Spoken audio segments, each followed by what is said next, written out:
Hey there guys, welcome back to the channel. In today's video we're taking a look at the Hawk 250X today. This is actually going to be my 1 year review or 7,000 miles. So about a year ago I ordered this bike from Orion Power Sports. It's a dealership in Dallas, Texas. They shipped it to me very quickly with all the paperwork. To register it, everything was super easy, so I highly recommend them. If you want to pick up one of these bikes, everyone sells these things pretty much at the same price.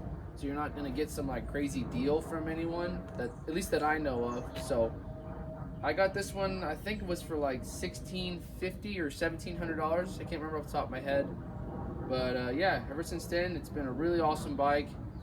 Hasn't left me stranded so far, which is really surprising. I see a lot of people, you know, in the forums and the group chats saying how their bikes or something always breaks or goes wrong or whatever. So far it has not left me on the side of the road. Alrighty guys, so let's go over all the stuff we did on the bike here, from front all the way to the back. So starting at the front here, this is our stock wheel, our stock Hawk DLX wheel. Still running the same tire, even though this tire is kind of forming weird. It's kind of like one of these like nipples here is shaved all the way down, the other one's still sticking up pretty high, so I think that's just some Chinese rubber here, what's going on. It's kind of messed up, but overall the rim's still intact. The hub is intact. Everything is intact. I know a lot of people are saying that these rims have been breaking on them. So far, I haven't had mine snap or show any signs of like cracking or whatever. We did install our rim lock here on the front and rear, which is just a little bit of extra security, especially if you're out on the highway or you're in some deep mud. It just helps the rim. Sorry, it just helps the tire not slip on the rim in difficult situations. Oh, but also, it's also a little bit of insurance. If you get a flat, it'll kind of at least keep the rubber to the rim. You at least can roll probably 10-15 miles an hour just to get yourself off the road to the gas station or whatnot. We also did our Hawk DLX fork swap the whole front end. So when you do this, you're obviously going to need the bearings, the races, triple tree, forks, everything. And then you will have to get some spacers in order to get the wheel to sit straight in between the forks, because the Hawk DLX wheel the hub is really wide, so you're gonna have to keep that in consideration. But this is the same stock speed sensor. I mean, everything is pretty much the same. Moving back slightly, you're gonna have your oil cooler here. I can't remember the size of an oil cooler, but they sell these kits on Amazon. In my opinion, it is essential to run one of these things, especially where I live, down here in Texas. It gets hot, 100-degree summers, so if you ever ride these air-cooled bikes in the summertime, this is just a little bit of security here. Just try to keep these engines running a little bit cooler. So, all right, now, so moving a little bit farther back, we just have a Nibby clutch cable. The other one was getting really stiff and hard to pull, so I swapped out for a Nibby. Other than that, it's pretty simple install. This one feels a lot smoother to pull, so I like that a lot. We have our aftermarket exhaust. This thing is kind of looking like it's getting beat up a little bit, but works really well. I love this. I love the way this sounds. It's not too loud. It's not too, not too quiet. So, in my opinion, it's very nice exhaust. We also have our aftermarket carburetor here. This is the same carburetor that comes on the Templar bikes. It's a 28 millimeter. I believe I have it jetted at 40 or 42 pilot, I'm not sure, and a 130 main. That seems to be working really well for this bike. It had plenty of power on the highway, so I was really happy about that.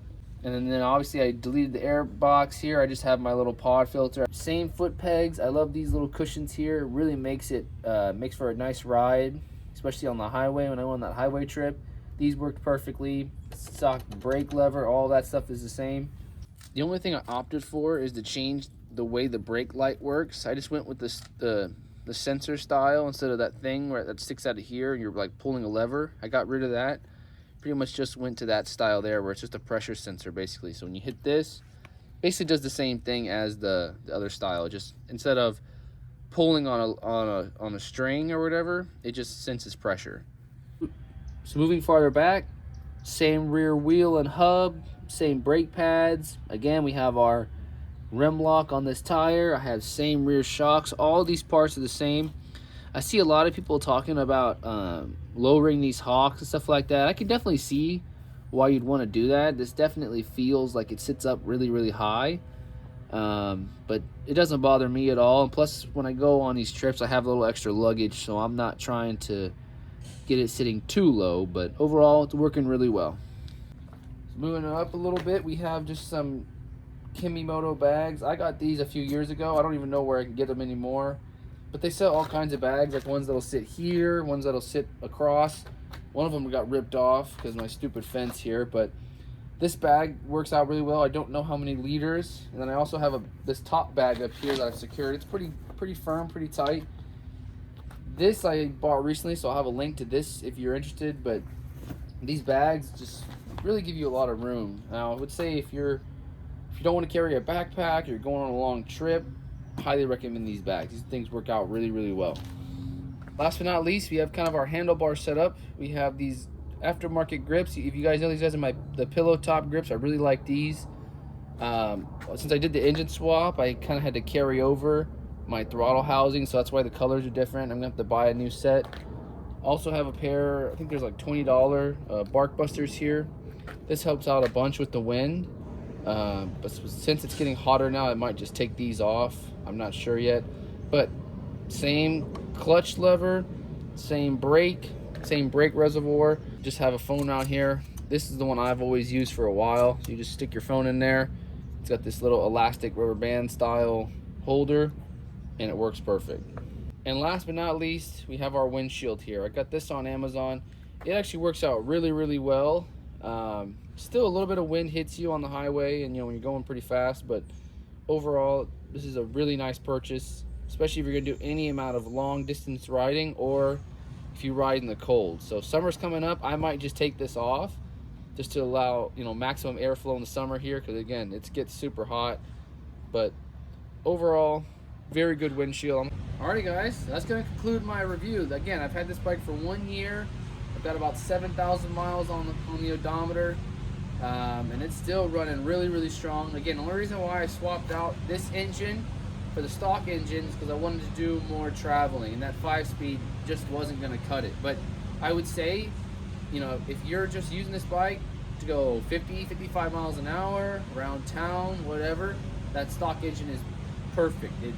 There's no issues at all. It works really, really well. But for me, I'm going to be going 70 miles an hour for, I think the ride was 2.5 hours to the forest that last weekend. So that other engine probably would have not lasted long or would have blew up. So, and if you have a stock engine, just run that. That works perfectly. The counterbalance makes it so nice to ride, especially for longer periods of time. If you're just running errands all day, perfect bike. But we'll try my best to find links to all my stuff, like my bag. I don't have a link to this bag, but to this bag, to my grips, to windshield, to mirrors, to the engine's on eBay, the exhaust, all that stuff. If I can find it, I will definitely post a link down below. If you have any questions at all, please let me know down below. I'd be glad to help you out.